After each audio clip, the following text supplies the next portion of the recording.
So heading home. Of course, before Pam walked in the house, they had the police sirens going off to let me know that she's coming in the house. And I guess because they have her targeting me, they figure that I'll be angry and all that stuff. But again, that's just stuff that they love to perpetuate, right?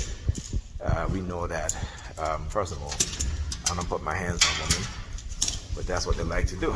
And even if they're using her to target me, I still wouldn't, resolve to that, because that's just who I am. Okay, see, but they love to commit violence against us as TIs, right? So whenever she's psychologically harassing me, that's violence, that's psychological violence. So you got the perp hanging out, waiting to see if I'm leaving.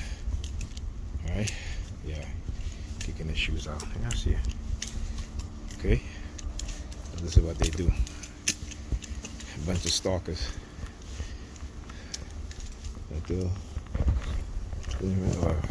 Yeah, Uber Eats, okay.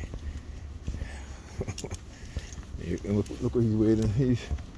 He's standing up right there. Okay, there's a building here. There's a building there. So, come on, please.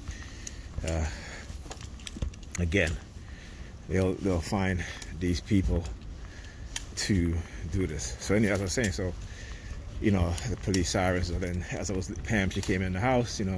She went and had her nails done. She called me and asked me, and if she can go. So I said, yeah, that's fine. We'll have you. So, like I said, when she came in the house, she's like sticking her pointing finger out, and stuff like that, right?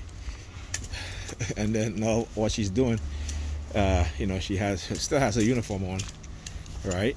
And she knows, again, she works in a hospital. She knows the first thing, I keep asking her what she should do. First thing is to take off your uniform. If you're going to keep it on, sanitize it, There's disinfectant spray that's there. That's what I do with my pants. When I usually, when I take my pants off, I sanitize. I use disinfectant. And my jacket, I use disinfectant. So she stands there, she's hanging around. All of a sudden now she put her hands in her pockets, right? Walking up and down behind me with her hands in her pocket. Okay. Then on top of that, she she had her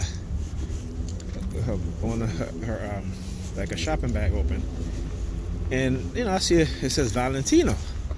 So I look, I said, you bought a Valentino bag? She was like, no, my mom bought me. I'm like, that's bullshit. Her mother didn't buy her no damn Valentino bag, okay? Trust me on that. But like I said, she's a liar, right? So what they want to do is to have me there taking care of the kids and making sure, food is cooked, laundry is done, cleaning, while she go out there, like trying to make me into some type of slave or some type of servant, right? But again, yeah, see, they're smiling because y'all feel happy, because that's what they do. Okay, so like I said, so she now walking, I guess whoever it is she's talking to bought her Valentino bag, right? Because I'm just like, what she gonna turn into a label hole now? That's what it is. But again, that's with a lot of black women, right? That you can buy them expensive stuff, and they, what I'm saying, that's what they whatever. But anyway, like I said, I don't really care. But the reason why she put it there is so I can see it. Because let me tell you something. When she buys expensive stuff like that, and she buys it, she hides it from me. Because I tell her, I say, the sad thing about it is that she will spend hundreds of dollars on makeup, clothes for her, but she'll buy our kids cheap stuff, and I have to go and buy the kids, good stuff to wear. Not to say that it's not cheap, it is cheap, but at least it's quality stuff. Like I buy their underwears and from the trimmer's place.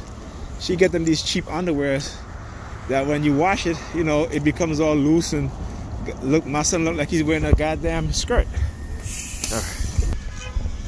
All right.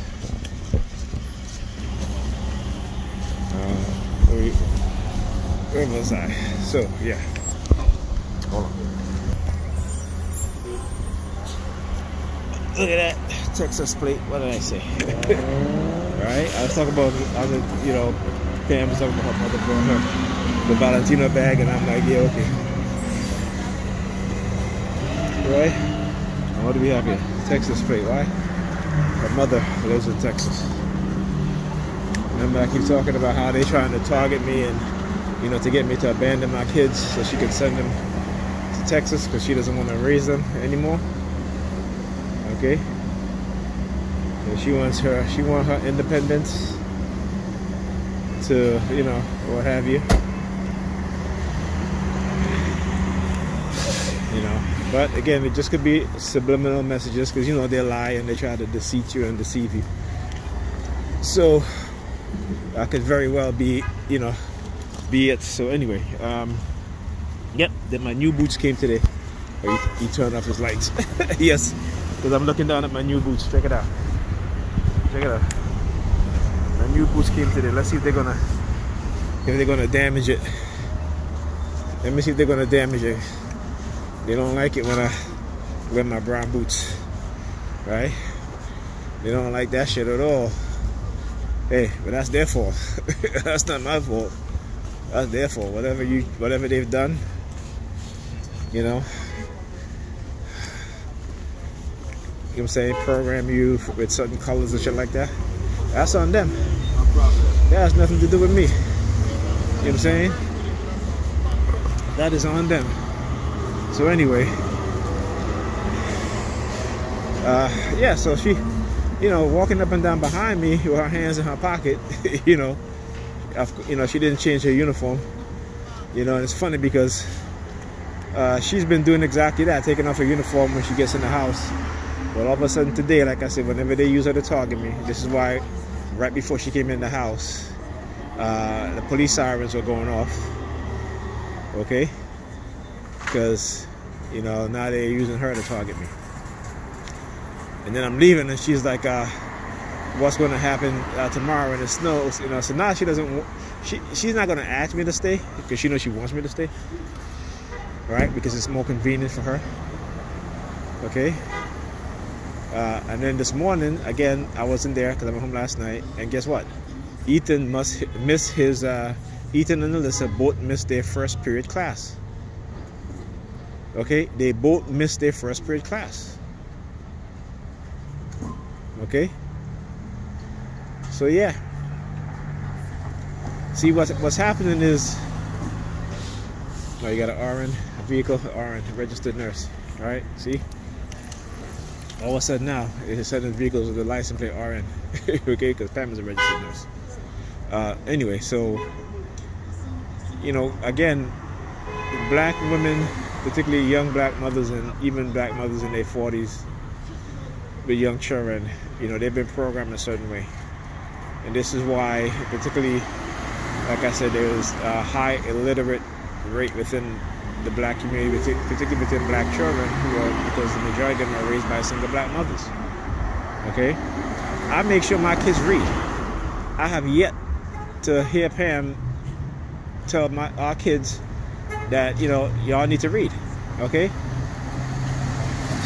the weekends when they're there and I call and I ask her, did the kids read? She's like, I don't know. I'm like, you need to make sure that they read. Okay, so this is what they do, right? How they condition people. And not as a TI, I speak on our issues as TIs, but I also speak on the issues affecting the black community because I'm a black person. And I live within in the communities where black people live, majoritively, and I see the conditioning that have been done to us as a people, and the negative effect that it has and continue to have. Right? So there's nothing. Look, she comes from her bag right there. Look, another tall woman looks like Pam. Right? She comes and she turns around with a red bag. Okay. So yeah. Like I said, they know what they're doing. Just this bus, because I'm not taking. Another bus is a local bus. You know what? It doesn't matter. I got a Yeah, I'll wait till you get the bus. That bus is crowded. So, as I was saying, yeah. And this is the state, you know, that, and you see the thing about black women today, like I said, you know, they'd rather be single because they don't want men to tell them what to do. Okay, for example, you know, when she bought a Gucci belt for almost $700, I said, why are you buying a belt for $700? Well, it's my money and this. I said, yo, you know what, you're right. Okay, fine, you know, you're absolutely right. But, you know, come on, like, really? You 46, 45 years, what? She just turned, she was actually what? Yeah, 45. Okay? And I'm just like, you see, this is what happened when you hang out with young people, you know, and these people, you know, are white, who she works at, you know, they're doctors and stuff like that, so they, you know, they're making some good money, and she want to keep up with the Joneses. You know? You know what I'm saying? Like, I'm working with people who are wealthy as hell, and I definitely ain't trying to keep up with them. Okay, my pockets can't afford it. Okay? So, yeah. So when you want to give them good financial advice, they don't want to listen.